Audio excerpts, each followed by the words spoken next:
Up this morning, Republican strategist, former Trump surrogate Erin Elmore is here. Third Seven Advisors chief market strategist Michael Block and PwC partner Mitch Rochelle. Welcome, one and all. Good morning. To see you all. Good morning. I mentioned the red. Yes. But again, anything to brighten everybody's spirits this Monday morning.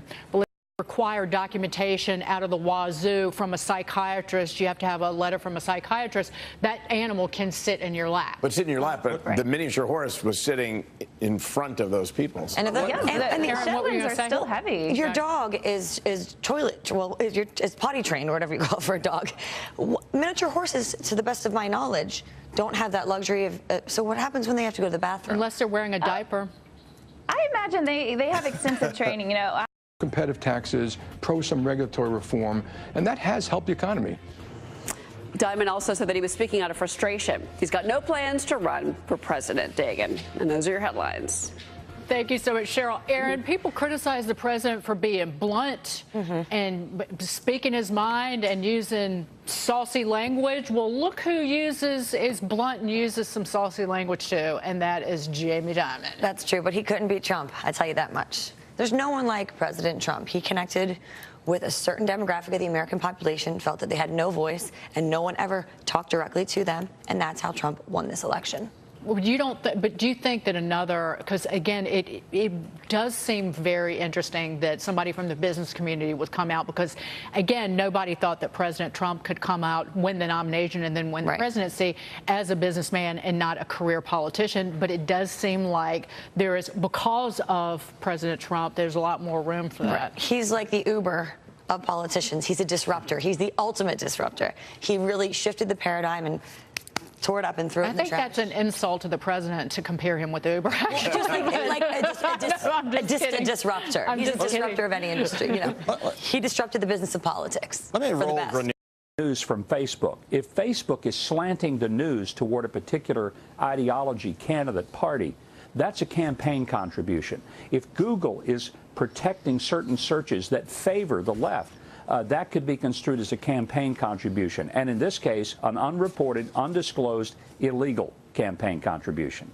Governor Erin Elmore here. Good morning. Thank you for being here.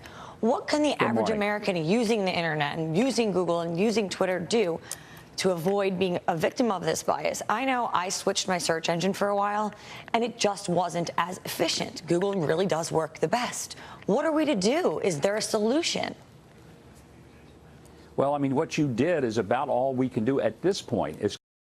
If she expresses these complaints with the same degree of credibility that Judge Kavanaugh denies them, then it's a wash. I would think this will go to the floor of the Senate, where I think he will pass. Now, about going to the floor of the Senate Judiciary Committee operates differently. You do not need a majority vote on the Judiciary Committee to get to the floor of the Senate. Right. So even if Senators Graham and Flake say not enough time, the nomination can still be heard by the full Senate. Do you want a quick question, really quick?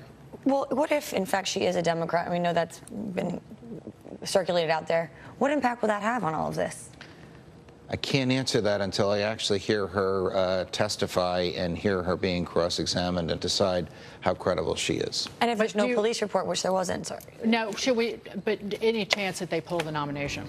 I doubt it. Okay. I doubt it. I mean, this was a slam dunk 3 days ago, and a tremendous amount of work has gone in.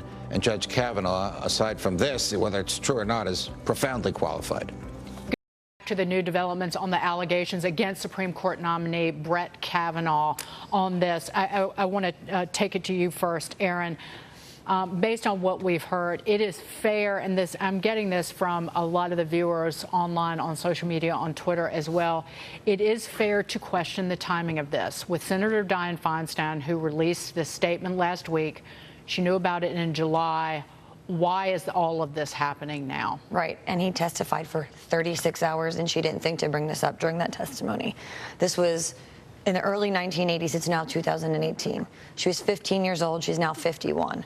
There is ground for some suspicion there. Never a police report. Never spoke about it until therapy a few years ago, and her therapy notes are inconsistent. 30 years after it happened. So there are some factors here that would not make her a credible witness.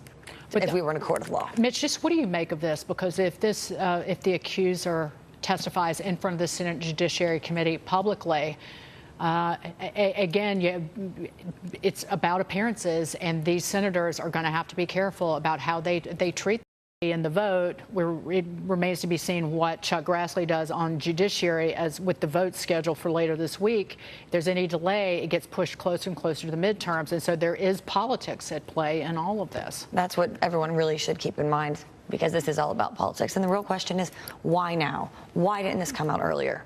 In all of his years of service and the multiple investigations that the FBI did. Six times he was investigated by the FBI. Never came up once, ever. It's policy, but what are you going to do to crack down on it? So data protection for us is extremely important. We also have very clear and very strict business and employee ethical guidelines, and we're currently investigating these claims, and then we will take appropriate actions. But are you concerned about it? How concerned are you about this? Well, at the moment, we're investigating the claims, and then we'll know more. And today, we're actually excited to launch the storefronts and help the small businesses here in the U.S. Nice pivot there. Yeah. try and pivot. But thank you for at least answering that about this investigation. Sure. Nick, how are you choosing the companies that you're partnering with? And by the way, I read a staggering statistic yesterday that you guys delivered $5 billion in prime products in $5 billion of prime products in 2017. That's an astronomical number. Yeah.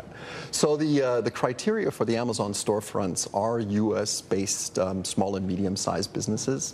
All the business. May the Judge Kavanaugh situation be resolved without bias, fairly, and swiftly.